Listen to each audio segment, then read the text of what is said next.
Hi friends, welcome to Anna with Plants. My name is Anastasia. Thank you so much for tuning into this video.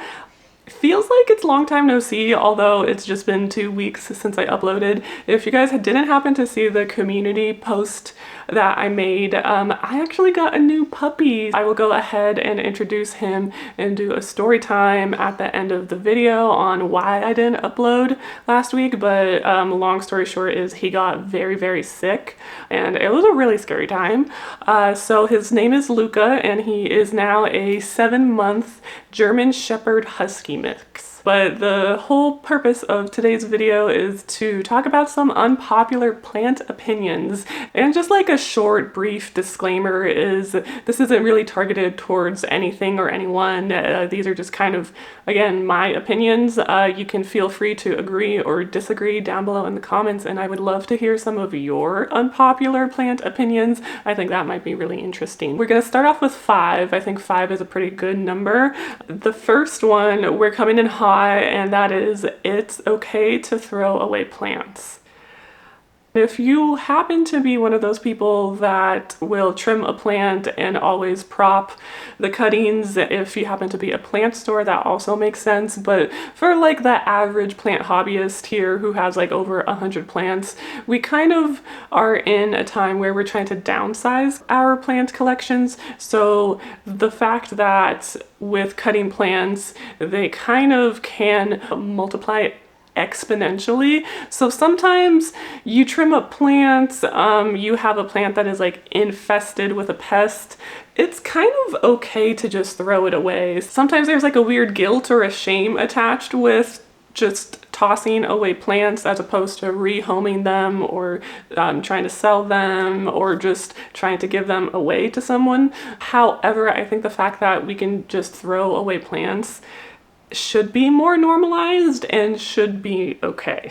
The second unpopular opinion I have is plants are only as delicate as you take care of them or treat them as. I think there's kind of, I've seen a lot in the plant community, the care that goes into plants. We refer to the plants as our children, we're plant parents, we tend to baby our plants, and I think plants are a lot more tough than they seem. Yes, there are some plants that are very sensitive to a lot of things, but in general, plants kind of want to grow and they want to thrive, and you can kind of be more rough with them than you think. If you guys haven't seen my anthurium repot video where I repotted like 18 plants, I was throwing them all which way, like tearing them out of the pots, and all of those plants are doing really well right now. So I think it's totally okay if you lose roots, if you want to trim roots. You just don't have to be so delicate with your plants all the time because they will bounce back. If you happen to damage a leaf, well, guess what? There's another leaf that's gonna come. Kind of don't baby them. I don't think plants need to be babied. Number 3, there is no such thing as a beginner plant. There's been so many times where I've heard other people's experiences and I've had my own experiences where you get a beginner plant and it just does terribly. If this is a beginner plant and it's dying on me, then I must be like a terrible plant person, which is totally not the case. This one will kind of tie more into the one that I'm gonna save until the end, but there's a lot of things that go into what makes a plant easy, and just because one person says a plant is easy and you should get it doesn't mean that that's going to be the same story for everyone. And if you do happen to have an easy plant, say, I don't know, I think a lot of people talk about the clarinervium for anthurium being a super easy beginner plant. That hasn't been my case. Sometimes it's also the actual plant that you have might not be a strong plant to begin with. I know there are people that have killed pothos, which are always like the easier plants, the beginner plants. If anything, I would say maybe plants that require lower maintenance. I can see that being a thing, but yeah, beginner plants, I don't know about that. Number 4 is you can repot and fertilize as needed. And this is more so kind of old school plant advice. I don't know if I hear too many people nowadays talking about it, but I will hear it every now and then. What a lot of plant care guides say is you shouldn't repot a plant during the winter, or the seasons to repot a plant is in the spring. When you're trying to feed your plant, you should only feed it when it's growing season and not during the winter. I do disagree quite heavily with this. I think that when it's time to repot a plant, it's time to repot a plant. If you're going to hold out until the spring to repot something, then it might actually cause the plant to decline more because it's root bound in there and it needs more space now. In terms of feeding plants, plants need nutrition when they need nutrition. So if your plant is growing steadily, just continue to feed it. And also, I've had plants that don't really grow that fast, but I still use the same nutrients on them. And honestly, I haven't really noticed any adverse reactions to that. I repot when needed, and I will feed my plants year round. And it just kind of is do what you want to do and do what feels right for you and your plants. The fifth one, and this one might be a little spicy to some people, is plant care advice or tips without disclosing your growing conditions is actually pointless and not helpful. This one, I am going to throw myself under the bus in a teeny tiny bit, although in that video, and I'm talking about my semi-hydro guide for lazy people, and I have not given up on the series. I definitely have some more planned out and coming. It's just those videos take a lot of work, and so I'm trying to hype myself up to film the next one. But it is coming, guys. It is. I have more to speak on that. But anyway, what I was trying to say is what actually made me come up with the last one is a lot of the comments, and by the way, I loved the comments on that video, but a lot of the areas where people wouldn't really agree with me, and I loved that people didn't agree with me. You know, like, that's the whole point of having that discussion in the first place, is when it came to the water part of the video, and it sparked an idea in my mind that I kind of kicked myself later about, in which I didn't disclose my growing conditions right before I started to go into the guide. That was more just like a guide on a growing method, so it's a little different. What I'm talking about here is, say a person comes out with a plant care guide on how to grow Albo monsteras, okay? And they will go on to their tips and everything like that. They'll tell you how often to water, all of that, without really going into their growing conditions. And I think that's kind of not helpful, because not everyone lives where you do and has the same conditions that you do. So when I'm talking about growing conditions, I'm talking about primarily 4 things, and that's going to be the temperature, the humidity, the water, and the light. There could be more, but those are maybe like the main 4 ones. So temperature being like, where do you live? Do you live in a colder climate, a hotter climate? What's your average temperature throughout the day? That'll impact how that plant grows. Humidity is also a pretty big one. Do you add more humidity to your environment? Is it in a grow tent or a greenhouse, or are you just using your ambient humidity? And a lot of people, and myself included, will say, oh, I grow in ambient humidity, but they won't really disclose what their average humidity is. And so when you're trying to give advice on how to grow a particular genus or a plant, you kind of want to explain a little bit more about that. The other one is lighting. So here I'm going to talk about natural lighting. When people say, oh, I have this plant growing in a north window. Okay, well, are you in the northern hemisphere or are you in the southern hemisphere? Because a north-facing window in the northern hemisphere is going to be more low light. Up here, it's going to be the south, which is going to give the most amount of light. However, when you're in the southern, it's completely the opposite, and your northern is going to give you the best light. The last growing condition is water. I should have gone more into the video on what my water conditions were, because I actually have soft water in this house, and this is like another thing that's kind of contentious is on the internet. When you Google, can I use soft water on my plants? And I did that when I moved in here back in March, and The majority of it was like two extremes. So it was either people that were using soft water and were like, yeah, I didn't really notice a difference. But then there was other advice that was like, soft water will kill all of your plants, and there wasn't really anything in between. And so I didn't really want to go back to buying water. I just decided to go ahead and use my soft water. And although maybe the sodium concentration is a little bit more, I haven't noticed a discernible difference in how my plants have been growing. And I've been here for 3 months now. Maybe my calathea tips got a little bit more crispy, but I mean, that's the price of using tap water anyway. In that video, I said that I use tap water, and that's kind of like a shortcut to using passive hydroponics. And a lot of people were quick to chime in, and rightly so, that they have very hard water where they live, and so that was just a no-go for them. So yes, what kind of water you are using, and if you have hard water or soft water, is also an important thing to discuss when you're talking about growing methods and you're trying to give out plant advice on how to take care of a specific plant. Granted, a lot of people don't do plant care tips or advice or guides, or I don't really see it as often, or maybe I just don't watch them as often as I did when I began this hobby. However, it was very rare that I did see people talking about their growing conditions, so I think that is a super important thing to add to any of your plant advice. Okay, so with that out of the way, I'm gonna introduce you to the big man himself, if he's gonna come over here, because he is pretty sleepy right now. We took him on a very long walk this morning, and so he's pretty tired. Luka, come here, boy. Come here. Oh, yes. Oh, big mans. Big mans. Oh, you might not be able to see him. Come here, Luka.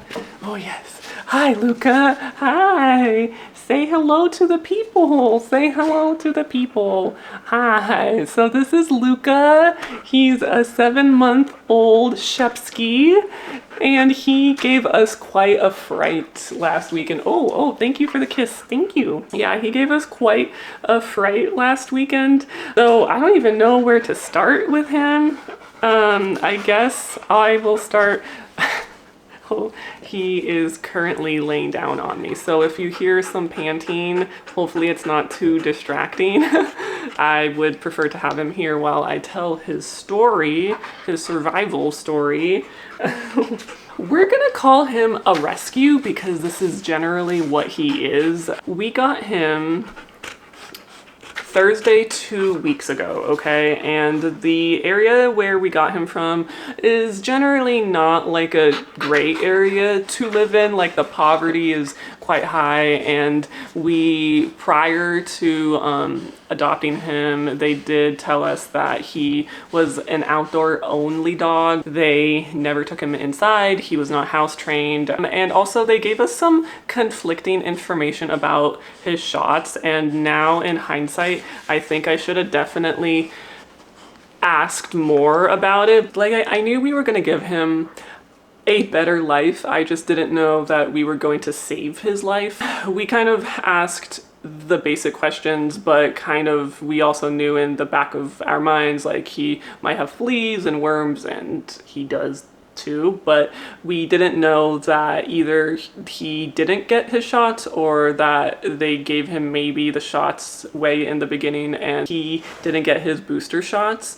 So if you have owned a dog before and kind of know a bit more about that, you probably already know what he had, but he had parvo. And if you don't know what parvo is, and I didn't really know about it because I had owned cats for the majority of my life. Like, I knew it was important for dogs to get their shots, but I didn't know that the shots do protect against parvo. The first day we got him was great, high energy, huge appetite, and then day 2, sometime around the afternoon, his energy just seemed to tank and he just wasn't very interested like he was the other day. We were kind of concerned, and then we got very concerned when we gave him his meal that day, and like I said, his appetite is voracious, and he got excited and he looked at the food and he didn't touch it at all. And at that, we got very, very concerned. Sorry, intermission, I'm back and I'm trying to figure out where in the story I left off.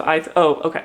So he didn't eat dinner. That was very concerning. And then we were all out in the patio kind of chatting after dinner. And then he had like diarrhea. And when I mean diarrhea, it was like pure water. And when we saw that with everything else that was going on, we were like, okay, we're going to take him to the emergency 24-hour vet. And that's exactly what we did.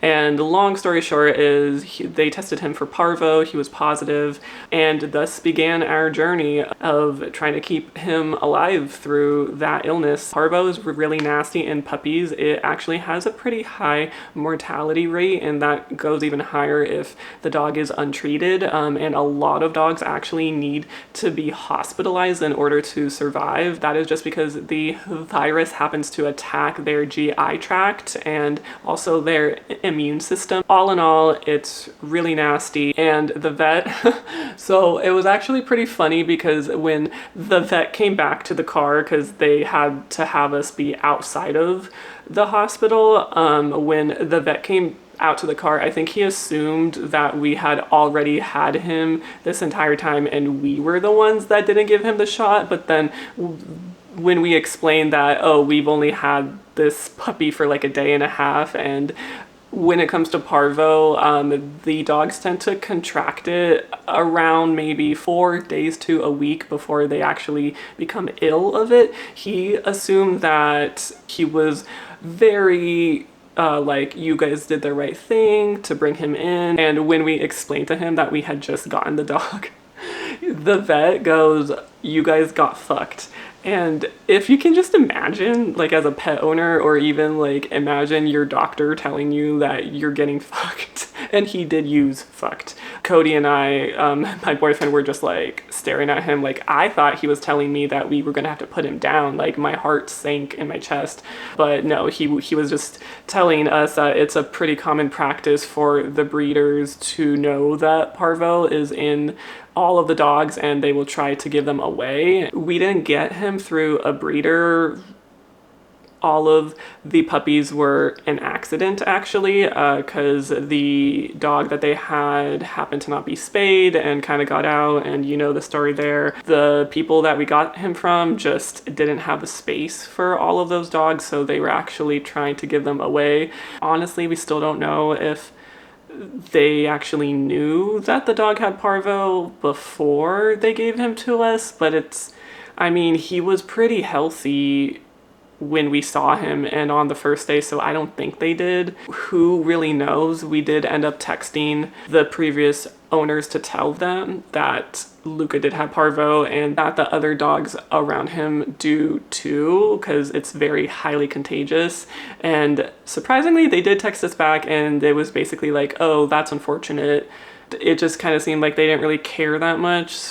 He felt very, very poorly for 3 days. However, he's a strong dog. He's a very big dog. And I think because of his age and his size, he was able to pull through without being hospitalized, which is like a blessing that he was so strong through the whole thing. It was like so sad for us to see how miserable he felt, because parvo is also extremely painful too for the dog. However, maybe like around day 4 after he was ill, he actually started to get his appetite back, and then now it is 8 days since and he is totally back to normal. So glad that he pulled through, but that is the reason why I didn't upload last week, because I was dealing with that and my headspace was just not right to film a video. Like when he was very, very sick, my mind was just going to, oh my God, we've only had this puppy for a few days and he's gonna die. Like that is literally what I kept thinking, and online had all these terrible stories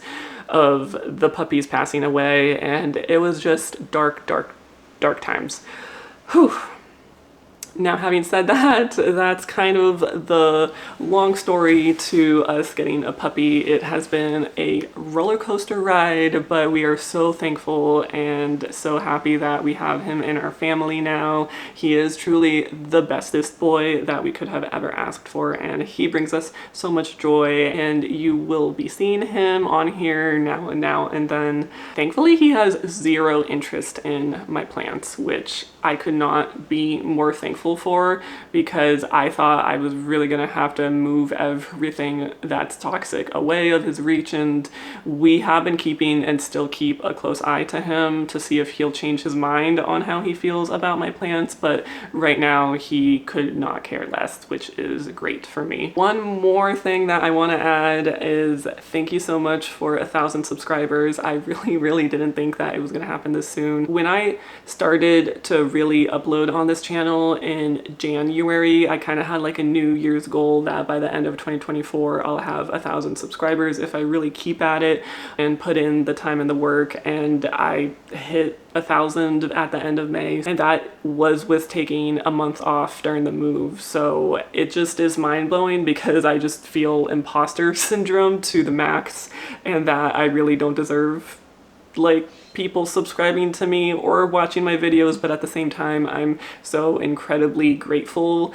I just keep thinking with everything that has happened this year so far that this is the first time in a super long time that my heart feels so full with just gratitude and appreciation and love for everything that has happened to me, for you guys, for everyone in my life that's close to me, and now for new puppy. I know that life is full of ups and downs, and right now I am on an up, and I want to savor it for as long as it lasts, and you guys are part of that reason. I don't want to get too mushy on here. Thank you again, and if you're still here until the end, just know that I love you guys, and I hope that you guys have a great day, and I will see you in the next one. Ow! Just hit my hand on the coffee table. Okay, what was I saying? Have a great day, guys, and I will see you in the next one. Bye.